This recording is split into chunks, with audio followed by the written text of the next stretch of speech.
Hello, welcome to Santuário Lunar. In this video I'm going to do the weekly tarot reading for the 4th week of September. But before I start, I'd like to know how was your 3rd week?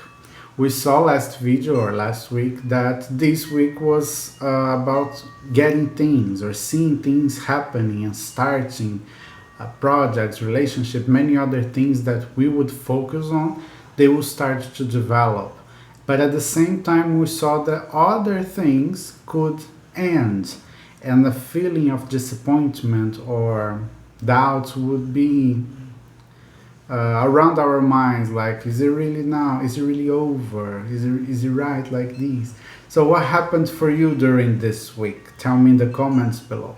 If you enjoy my work here, please feel free to support me if you can by giving a thumbs up, subscribing to my channel in case you're not subscribed yet, leaving a comment below, and supporting me on Ko-fi or with a super thank you here.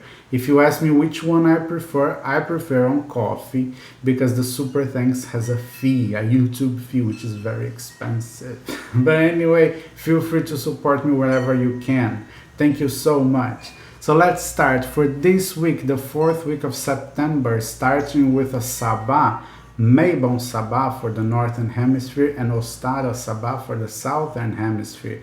And we are in the middle of two eclipses. The lunar eclipse last week and a solar eclipse in October, in the beginning of October, and the new moon.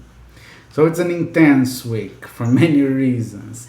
And the reason for this week is also intense. For the past card, or the energies that are going to highly influence this week somehow, we have Diana and the Moon. The Moon card indicates that we were in the past using a lot of our intuition and believing, listening to our intuition, having intense dreams and seeing lots of symbols, receiving lots of messages, having lots of communications with our own mind.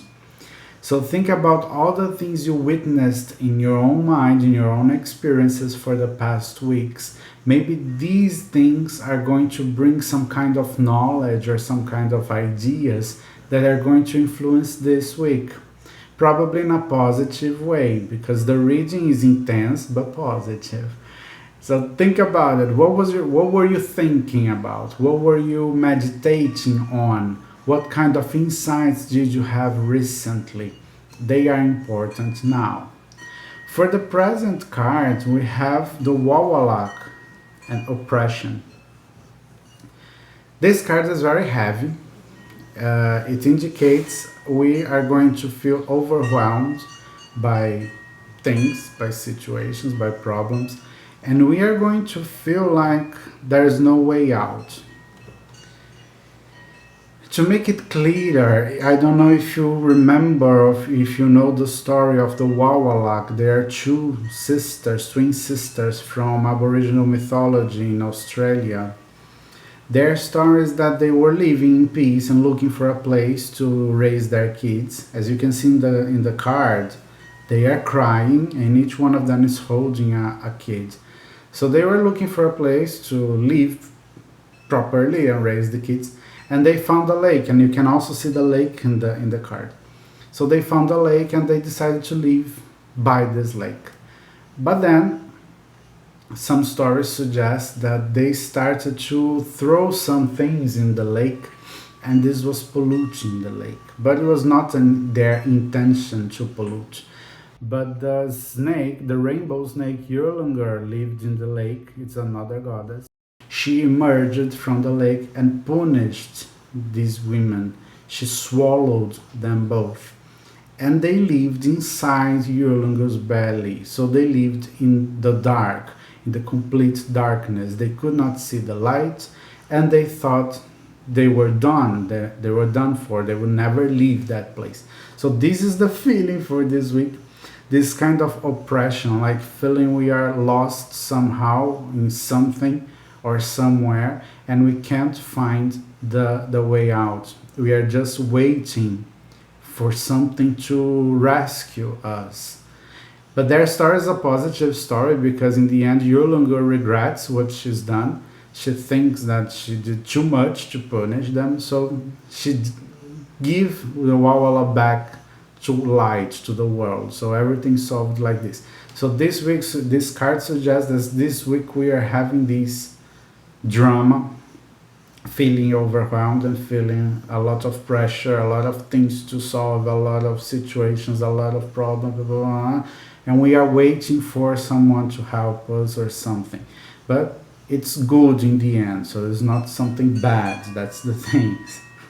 So probably the moon in the past and these insights, this meditation, these dreams, the symbols we've got, they probably are going to help in during this week for this period of oppression, of overwhelming. By the end of the week, we have Inanna and the star reversed. This card suggests that we may not be believing in ourselves. Like we have everything we need, everything's correct, everything is right, everything's going smoothly, but we don't see these. We prefer to see other things. We prefer to doubt ourselves. Inanna reversed is like an advice, although it's not in the advice position, it's an advice that we just have to believe ourselves. So the moment you change this, I don't believe this is right, I believe myself, everything changes. That's the message of Inanna reversed. So if you feel like you are trapped, like the oppression card suggests during the week, and you feel like you've lost your power or your capability of solve things, stop believing this. Believe in yourself again. That's the thing. If you remember, or in case if you haven't watched it yet, I made 2 videos this month explaining these negative feelings and negative thoughts that may come to our mind. The first one is about our shadow aspect, and the second one is a complementary video about personas. I'll leave in the comments, in the pinned comment, so if you haven't watched it yet, please watch. Now the best news for this week is the advice position, is the 5 of staves reversed. If you observe the 5 of staves reversed, there are 5 women fighting, and they are fighting. They are fighting because they forgot the reason why they are fighting. But this card is reversed, so it's an excellent card. Actually, it's the best card of the reading.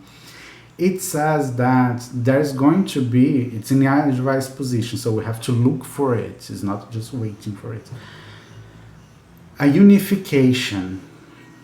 Opposing forces, contradictory forces, enemies, our own shadow, different personas, and all these things are going to unify. So during this week we are going to get stronger. We are going to get more knowledge, more stamina, more everything. We are going to have this unification of all the aspects, good and bad aspects of ourselves, and we are going to be winners in this battle, because the battle tends to be over. So this is the week. It's an intense week, as I said. Remember your dreams, remember everything you saw, the symbols you saw, the messages you've got, every insight you had recently. It's going to help you during this week. Probably can be about the things I taught, the videos I made about the shadow and personas. This can be the kinds of insights you need if you haven't seen them, so watch them. During this week there may be this feeling of oppression, like we are waiting for rescue, but calm down, because it's just a passing phase. The rescue is going to come, and the situation is going to pass. And if you start doubting about yourself, just change this and just work this unification aspect inside yourself, and everything will be all right. Okay, thank you so much, and see you next week for the next weekly tarot reading.